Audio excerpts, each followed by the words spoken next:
যতক্ষণ পর্যন্ত ফেব্রুয়ারির নির্বাচন আমরা না পাবো ততক্ষণ পর্যন্ত আন্দোলন আমাদের চলাই যেতে হবে। ইতিমধ্যে গত বেশ কয়েক মাস ধরে বিএনপির বিরুদ্ধে অনেক আলোচনা এসেছে চাঁদাবাজি। কত হাজার নেতা কর্মীদের দল থেকে বহিষ্কার করা হয়েছে সেটা সংখ্যা আমার থেকে আপনারা অনেক বেশি ভালো জানেন। সোশ্যাল মিডিয়াতে আমরা দেখছি অন্য রাজনৈতিক দল অন্যরা আলোচনা করছে যে বিএনপির এত নেতা কর্মী চাঁদাবাজি করে।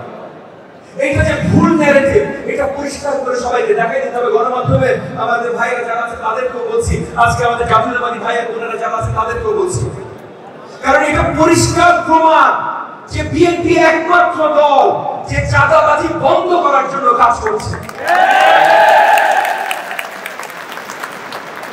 অন্য কোন দলে কোনদিনও শুনেছে চাঁদাবাজি ধরা করেছে বলে তারা দল থেকে বহিষ্কার করেছে? আজকে যে নতুন দল এনসিপি তরুণরা, তাদের থেকে আমাদের অনেক স্বপ্ন ছিল, তাদেরকেও চাঁদাবাজির জন্য বহিষ্কার হয়েছে। আরে তাদের কথা তো বাদ দেন, অন্তর্বর্তীকালীন সরকারে যারা তাদের পিএসরা, তাদের সেক্রেটারিরা চাঁদাবাজির জন্য ধরা পড়েছে, তারা কি সরকার থেকে বহিষ্কার হয়েছে?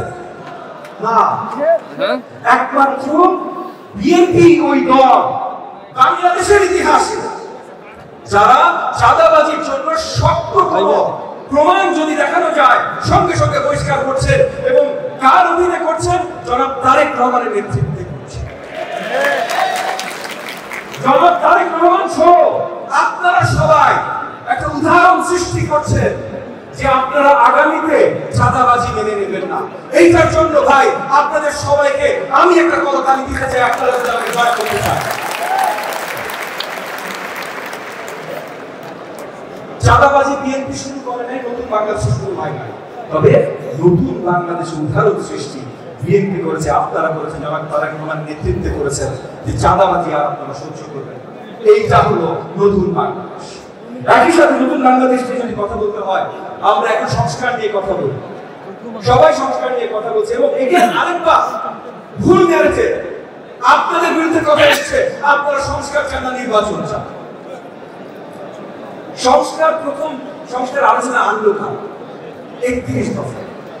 31 দফার মাধ্যমে প্রথম বাংলাদেশের জনগণের কাছে যাওয়া হলো, এবং 31 দফা প্রথমে বিএনপি মানে আপনাদের জাতীয়তাবাদী দল আপনারা নিজেরা করলেন, তারপর যুগপৎ আন্দোলনে আমরা যারা ছিলাম আমাদেরকে ডাকলেন, আমাদেরকে আমন্ত্রণ জানাইলেন।